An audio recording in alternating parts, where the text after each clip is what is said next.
Tá? Com a palavra, o presidente da República Federativa do Brasil, Luiz Inácio Lula da Silva. Bem, companheiros e companheiras presentes nessa reunião, eu quero começar cumprimentando o companheiro Santiago Penha, presidente da República do Paraguai, o companheiro Luiz Lacalle Pou, presidente da República Oriental do Uruguai, o companheiro Alberto Fernandes, presidente da República da Argentina, nosso mais novo membro, companheiro Luiz Alberto Arce, presidente do Estado Plurinacional da Bolívia, meu querido companheiro Geraldo Alckmin, vice-presidente da República e ministro de Estado do Desenvolvimento, Indústria e Comércio, meu embaixador Mauro Vieira, ministro de Estado das Relações Exteriores, por intermédio de quem eu quero cumprimentar todos os ministros aqui presentes, todos os embaixadores, e dizer para vocês que esse pequeno atraso, na verdade, foi uma coisa premeditada para vocês ficarem mais tempo no Brasil. Então, como eu sei que vocês querem aproveitar o Rio de Janeiro e dar um mergulho, quem sabe no final da tarde ou no começo da noite, nós então resolvemos atrasar um pouquinho a reunião. Não, o atraso não foi por conta disso, o atraso foi por problemas outros. Bem, essa é uma reunião de despedida, mas também é uma reunião de chegada. Nós temos a despedida do companheiro Alberto Fernandes, da Argentina, que dia 10 deixará a presidência da Argentina, mas tem a chegada de um novo presidente na Argentina. Eu, no final dessa reunião, vou entregar o martelo da coordenação do Mercosul para o nosso querido companheiro Penha, e eu fico muito feliz com o que aconteceu nesse período. Vocês todos já sabem, nós vamos fazer uma abertura, depois o nosso ministro das Relações Exteriores vai ler, como se fosse o secretário-geral, tudo o que aconteceu nesse período. Aí nós vamos abrir a palavra para que cada companheiro possa falar. Eu estava pensando nos 10 minutos, acho que era um tempo bom para que cada companheiro pudesse fazer da palavra. Obviamente que pela importância do cargo de cada um de vocês, de presidente dos países que vocês representam, eu não posso limitar o tempo de vocês. Pode falar um pouco mais, sabe que haverá muita tolerância aqui. Bem, primeiro eu quero dizer para vocês da minha alegria de receber todos vocês aqui no Brasil.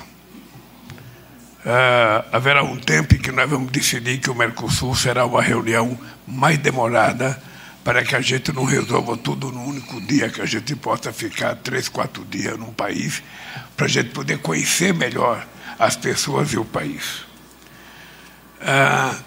Vocês estão no lugar que é a primeira vez que eu entro aqui. Isso aqui fez parte, sabe, de uma parceria nossa com o governo do Rio de Janeiro, sobretudo com a prefeitura. E esse Museu da Manhã é uma coisa extraordinária. Está feito já há alguns anos, é a primeira vez que eu entro aqui. Eu não tinha noção de que era tão bonito. É muito bonito. Eu espero poder visitar, sabe, antes de deixar o Rio de Janeiro. E nós vamos ter que discutir que Mercosul nós queremos. Eu acho que de quando em quando, nós que somos passageiros nos cargos que nós participamos, nós temos que discutir o que a gente pode deixar de conquista ou de expectativa para quem venha depois de nós. E qual é o legado que a gente vai deixar do trabalho que nós exercemos aqui.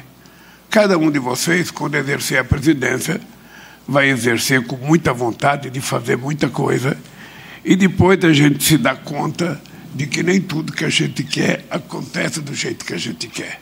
Mas o dado concreto é que nós continuamos avançando. Eu estou sempre muito otimista e eu, sinceramente, tenho como lema não desistir nunca, porque não existe nada que seja impossível a gente concretizar. Mesmo essa tentativa de um acordo que a União Europeia já está durando há 23 anos, mas a gente tem que continuar tentando fazer um acordo com a União Europeia. Nós temos vários temas importantes para tratar no dia de hoje, e eu queria abordar algum deles. Eu vou puxar um assunto aqui, que é a situação do Essequibo, a situação entre a Venezuela e a Guiana. O contexto internacional e o papel do Mercosul. A adesão da Bolívia ao bloco, que finalmente foi aprovado pela Câmara e pelo Senado no Brasil. A novidade das negociações comerciais com Singapura, e vamos também discutir o que aconteceu no acordo com a União Europeia. A novidade também é a retomada da cúpula social, porque desde 2016 a cúpula social não se reunia e ela voltou a se reunir para esse encontro, e na parte da tarde nós vamos ter 4 apresentações representando a cúpula social. E a declaração especial sobre democracia e integridade de informação em ambientes digitais. Essa era uma coisa que eu até, Mauro, não sei se já foi pensado, mas é uma coisa que o Mercosul precisaria se debruçar e, inclusive, quem sabe, criar um grupo especial para discutir a chamada inteligência artificial. Quem sabe a gente pudesse, sabe, a partir da nova presidência, ter um grupo para discutir um assunto de tamanha envergadura e de tamanha importância para o futuro do nosso país. Essa cúpula, ela começa sob a égide de 2 marcos importantes. O primeiro é a estreia do presidente Santiago Peña, que vem se somar nos esforços pela integração. O segundo, a presença do companheiro Luiz Arce, que representa o mais novo membro do bloco. A nota triste, como eu falei no começo, a nota triste é hoje a despedida do companheiro Alberto Fernandes. Deixa eu colocar uma água aqui.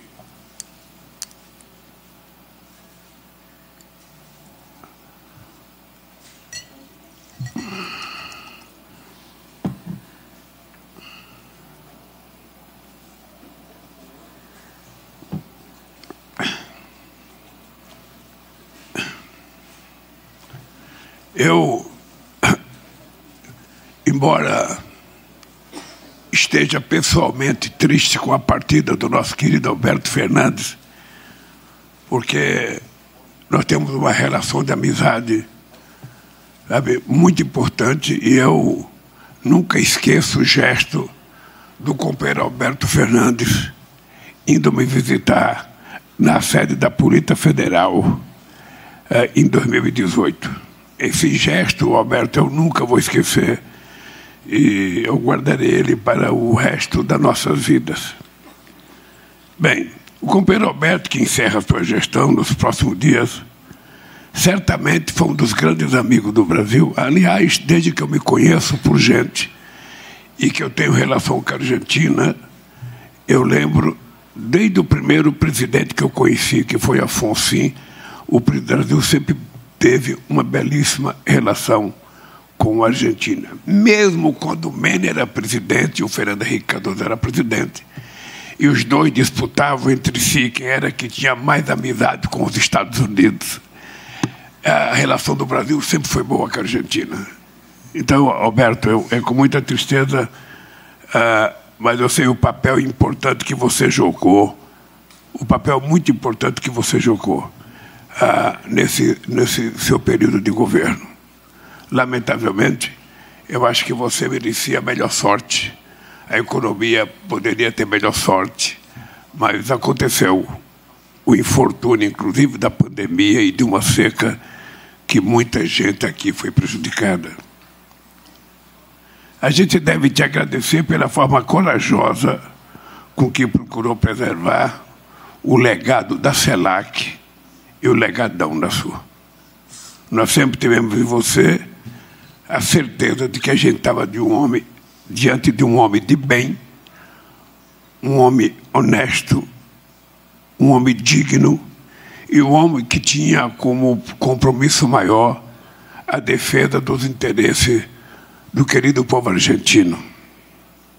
Por isso, a tua despedida é uma despedida triste para mim, que sou teu amigo pessoal, mas eu espero que a gente continue com a nossa relação de amizade, porque eu queria dizer aos companheiros que eu não tenho amizade com vocês apenas porque vocês são o presidente.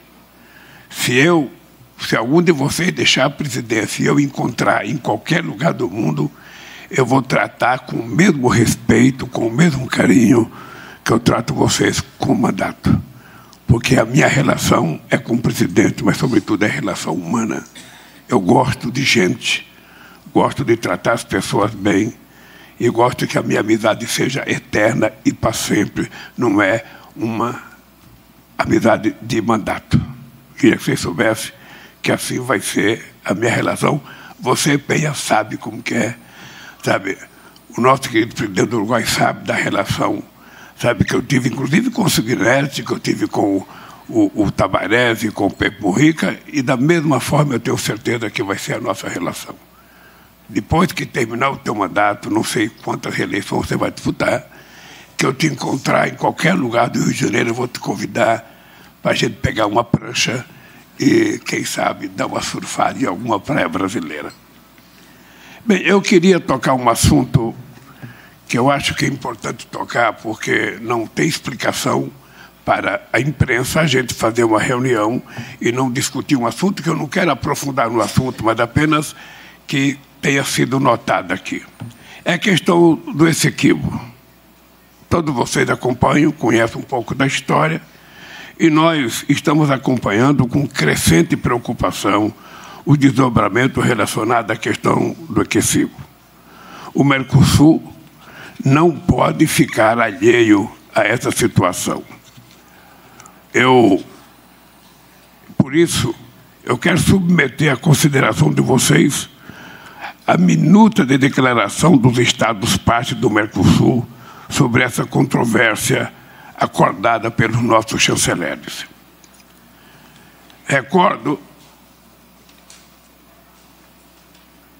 a declaração adotada no último dia 22 de novembro, na reunião de diálogo entre ministros da Defesa e das Relações Exteriores da América do Sul em Brasília, que reafirma a região como uma zona de paz e cooperação.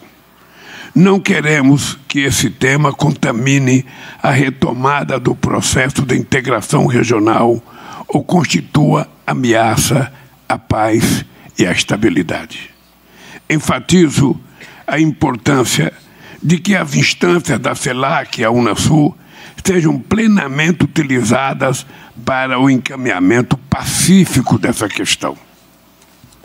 Sugiro que o companheiro Ralph Gonzalez, presidente de turno da CELAC, possa tratar do tema com as duas partes.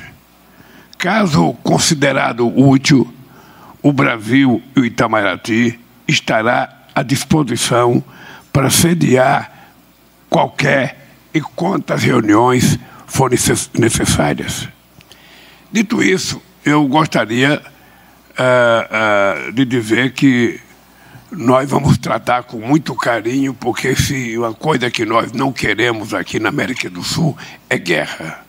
Nós não precisamos de guerra, nós não precisamos de conflito.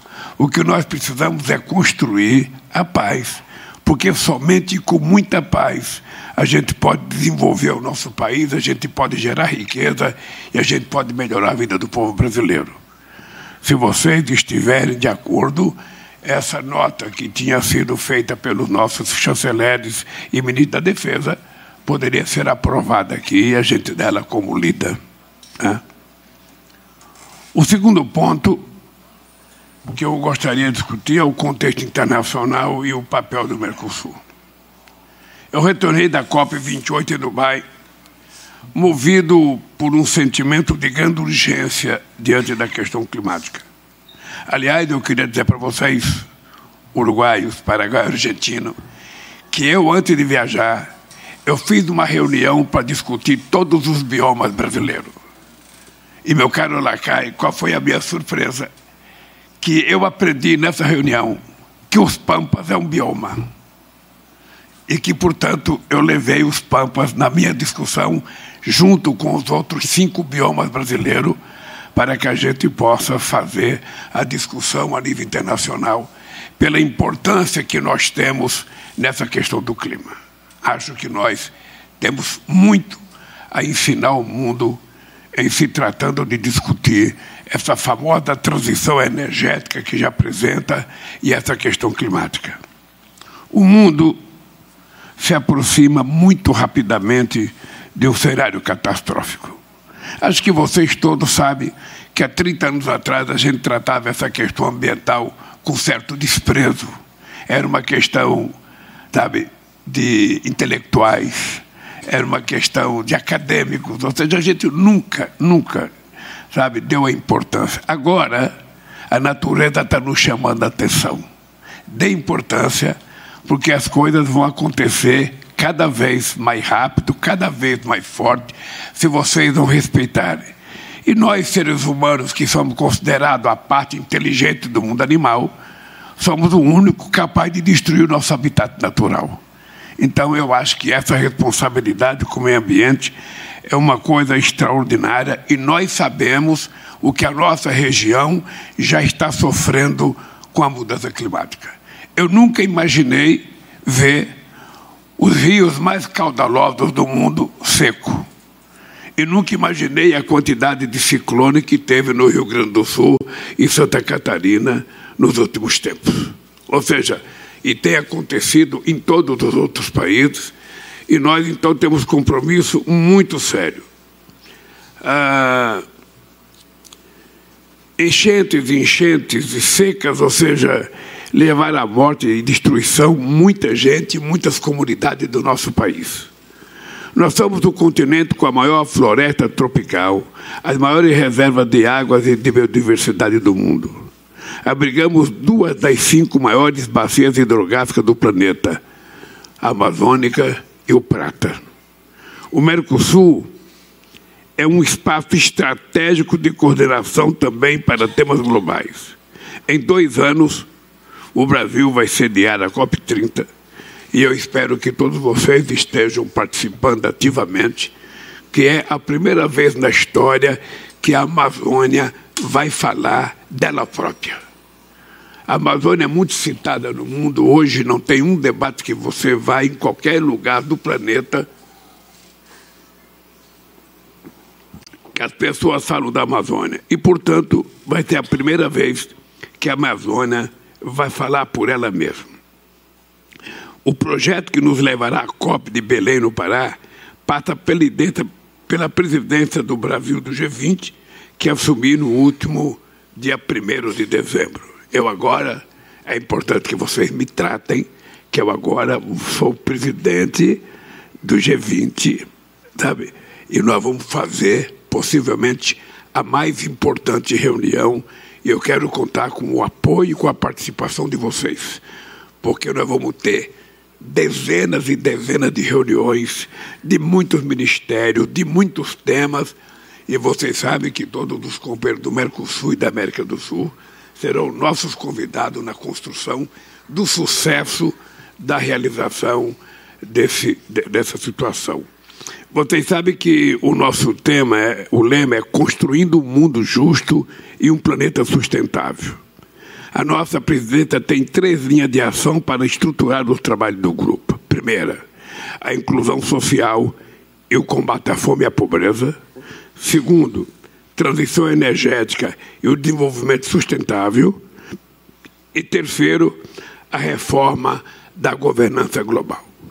Esse, meus queridos companheiros, e o companheiro Penha, que foi já trabalhou no Fundo Monetário Internacional, essa é uma questão que me agonia há muito tempo, desde o meu primeiro mandato, e nós precisamos trabalhar com muita seriedade. Primeiro, a representação geopolítica da ONU não pode ser a mesma de 45, é preciso mudar. É preciso mudar, inclusive, a forma de representação. Eu tenho dito para as pessoas que quem estiver participando do Conselho de Segurança da ONU como membro permanente não representa a si próprio ao seu país. Tem que representar o continente que ele participa. Portanto, é preciso mais trabalho, mais reunião, para mais representatividade. Porque se não tivermos isso, nós não conseguimos colocar em prática nada que nós decidimos na COP. Você faz uma COP maravilhosa, participa centenas de milhares de pessoas, se aprova um monte de documento, ninguém executa, e no ano seguinte uma nova COP, e no outro ano uma nova COP. Ou seja, é preciso que na questão ambiental a gente tenha decisões que sejam implementadas quase que obrigatoriamente por todos os países, sempre levando em conta que não são os países menores que têm que pagar a conta. Quem tem que pagar a conta são os países industrializados que há 200 anos poluem o planeta. Não é um país que começou a se industrializar agora. Então, nós vamos precisar muito de vocês. A questão do sistema Bretton Woods, sobretudo o Banco FMI, o Banco Mundial, precisam mudar a sua característica, a sua função. Eles não podem ser bancos sufocantes, porque, na verdade, eles não emprestam recursos, eles, na verdade, emprestam uma corda para que a pessoa que precisou do dinheiro se enforque, porque não leva em conta a situação de cada país. Só queria lembrar vocês, quando eu peguei esse país aqui, a gente tinha uma dívida de 30 bilhões de dólares, e todo ano, companheiro Arte, você que é economista, todo ano, dizia um casal de economistas do FMI aqui no Brasil, um país com 200 milhões de habitantes, diziam 2 economistas para vir fiscalizar as contas do Brasil e dizer o que a gente tinha que fazer, como é que a gente investiu o nosso dinheiro. Hoje, graças a Deus, o Brasil resolveu esse problema. O Brasil não deve ao FMI, o Brasil é credor do FMI, porque emprestamos 15 bilhões para o FMI, e o Brasil se dotou de uma reserva que nos garante uma boa tranquilidade para suportar até uma praga de gafanhoto, como aquela que passou pelo Brasil nos últimos 4 anos, sem que a nossa economia tivesse abalo. Então, nós vamos discutir, nós vamos precisar da sabedoria dos economistas, dos ministros da economia de cada país da América do Sul, do Mercosul, porque nós precisamos tentar apresentar uma proposta como é que vai funcionar os bancos de financiamento.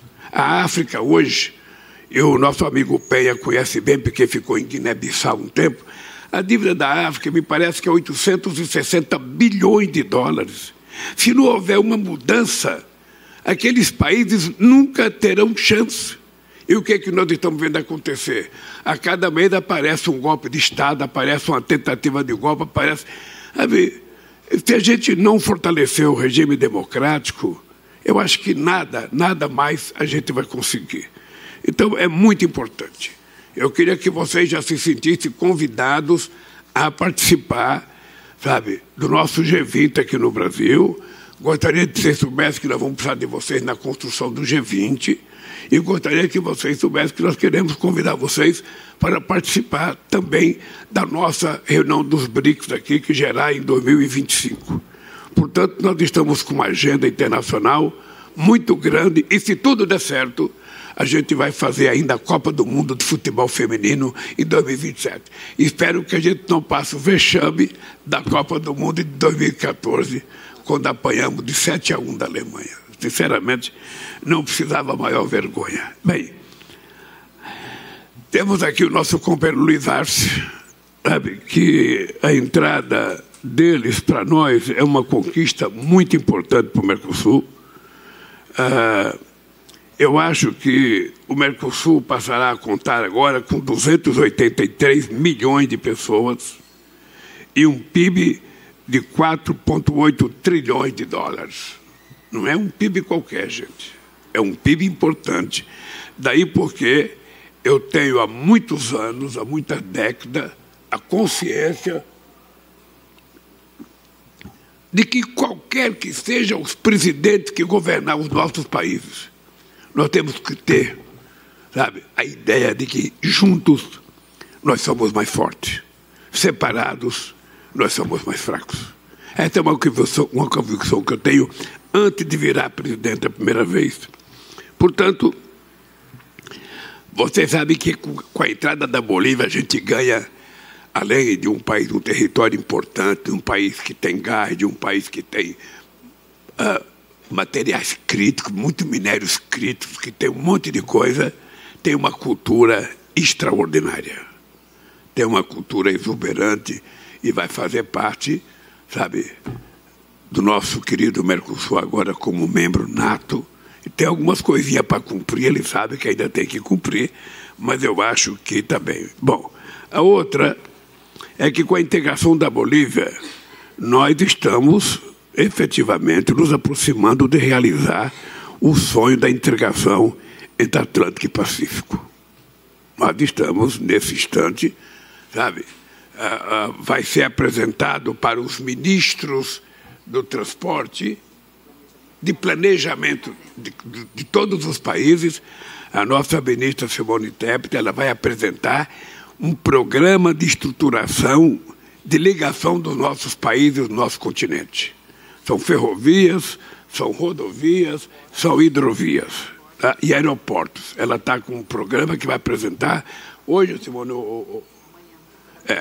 E a novidade, que eu não posso falar agora, porque tem que falar só de tarde, é que nós vamos ter uma boa quantia de dinheiro para a gente poder cumprir esse sonho, finalmente, da nossa integração física. É muito importante. Se vocês estiverem por aqui, quem sabe a gente possa participar junto desse anúncio hoje à tarde, numa reunião que vai estar o BNDES, vai estar a CAF, Funplata e o BID. Né? Bem, antes de passar a palavra ao Mauro, as questões comerciais, as negociações comerciais da União Europeia e Singapura. Bem, vocês sabem porque alguma coisa saiu na imprensa do esforço que nós fizemos para tentar concluir esse acordo na minha presidência. Eu confesso a vocês que eu tinha um sonho de que na minha presidência e na presidência do companheiro Pedro Sanches, que é o presidente político da União Europeia, a gente pudesse concluir. Inclusive, tinha feito convite para ele vir aqui. Inclusive, convidei também a Ursula von der Leyen para que viesse aqui para a gente fazer, sabe, a conclusão do acordo da forma majestosa que eu achei que poderia ser feito e que eu achava que a gente merecia. Eu achava que a gente merecia. Eu já participei de muitas reuniões e toda vez que eu participo eu nunca saio desanimado, Luiz. Eu saio com a ideia de que na próxima a gente consegue fazer. E eu conversei, acho que nunca antes na história do Mercosul se conversou com tanta gente. Eu conversei com quase todos os presidentes da União Europeia, eu conversei com os negociadores da União Europeia, eu conversei com os presidentes dos Países Baixos, com todos eles, tentando mostrar a necessidade de a gente fazer esse acordo. Conversei, inclusive, lá em Dubai, com a Ursula von der Leyen, conversei com o Macron, fiz um apelo para o Macron, um apelo para ele deixar de ser tão protecionista, porque não é o caso do Macron. Eu já tinha conversado com o Chirac, eu já tinha conversado com o Sarkozy, eu já tinha conversado com o François Hollande. Todos eles são protecionistas se tratando dos produtos agrícolas deles. Ou seja, e não leve em conta que nós temos direito a participar desse sol, sabe, de um mercado extraordinário que nos ajudaria. Mas, de qualquer forma, não deu certo. Bem, nós herdamos uma versão desse acordo dos governos passados que vocês conhecem. A versão era inaceitável, porque nos tratava como se nós fôssemos seres inferiores. Eu diria até que nos tratavam como se nós fôssemos país colonizado ainda, com falta de respeito, incluindo ameaçando.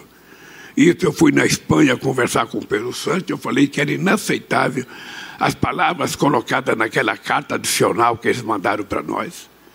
Bom, depois eles mudaram aquela carta, mas eles não mudam nada na questão industrial, ou seja, nós, sabe, não temos o direito de ser um país um pouco desenvolvido.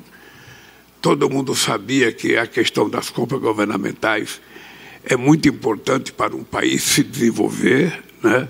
E não dá para a gente abrir do jeito que eles queriam que a gente abrisse. E eu acho que foi feito alguns avanços. Na última reunião, eu disse a Ursula von der Leyen que ela colocasse o negociador dela junto com o Mauro, para que na reunião que vocês tivessem ontem a gente pudesse ter alguma novidade para ver se a gente conseguia aprovar. Bem, nós já conhecíamos um pouco a posição da Argentina, nós já conhecíamos, que era pública, nós já conhecíamos a posição do Macron, que fez questão de dar uma entrevista para a imprensa dizendo que não tinha como fazer acordo, aquele negócio todo. E eu ainda continuei falando que eu acreditava que era possível fazer o acordo, porque eu acreditava de que na reunião pudesse acontecer alguma novidade. O Olaf Scholz, eu tive com ele, e ele me disse que ia conversar com o Macron para ver se conseguia flexibilizar o coração do francês, tá? Mas ele não deu retorno, significa que ele também não conseguiu.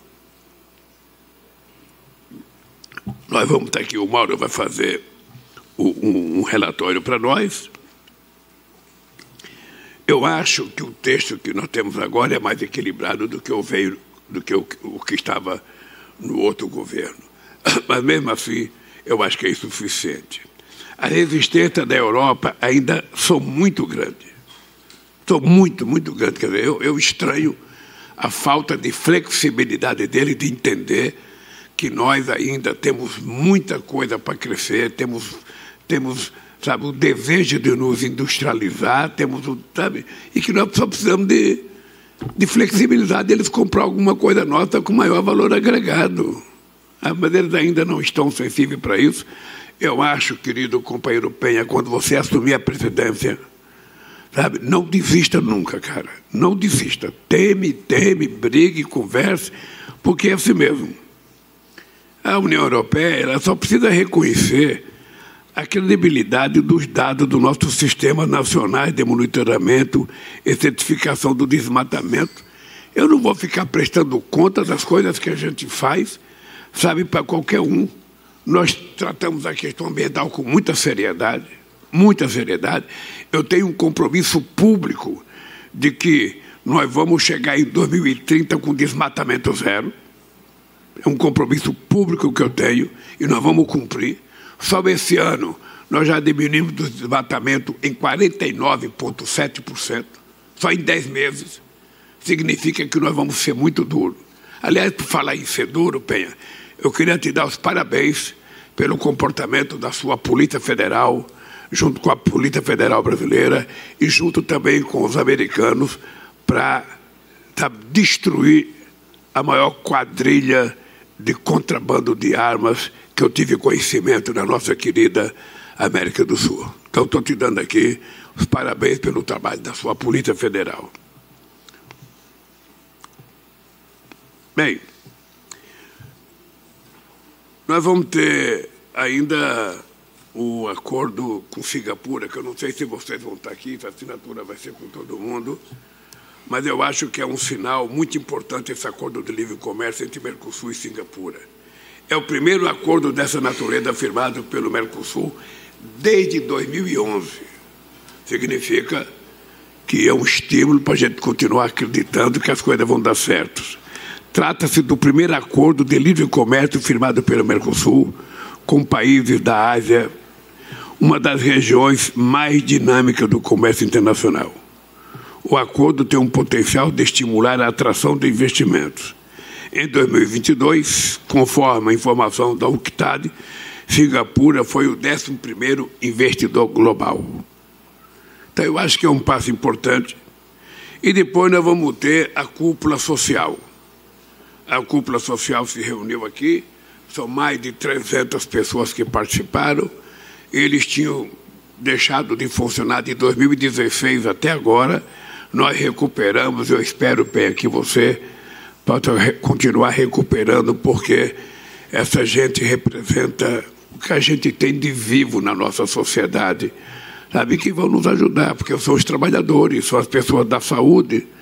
Então é bom a gente tratá-los com muito carinho nós vamos ter a fala de 4 membros dele aqui. 5 minutos cada um vai falar.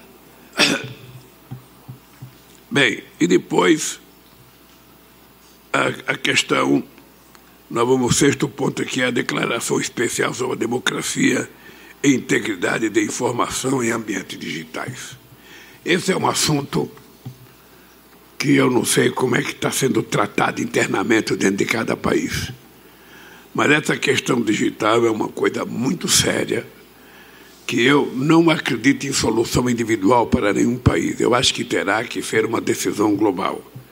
A declaração de presidente sobre democracia e integridade da informação em ambientes digitais, que firmaremos nesta tarde, renova o compromisso fundacional do bloco com a democracia. Eu tenho repetido que a democracia precisa ser cuidada e preservada todo santo dia. Para isso, precisamos estar sempre atentos às novas ameaças e atualizar nossos mecanismos de regulação. Nós vamos nos equipar para garantir o direito de liberdade de expressão ao mesmo tempo em que coibimos o discurso de ódio, a desinformação e as práticas abusivas das grandes empresas de tecnologia. Bom, vocês sabem o que representa isso na vida de cada um dos nossos países. E por isso que eu propus que a gente criasse essa comissão especial para discutir essa questão da inteligência artificial. Dito isso, antes de abrir a palavra para o nosso presidente, eu queria que o nosso ministro Mauro Vieira pudesse ler o seu relatório para depois a gente abrir a palavra aos nossos convidados especiais.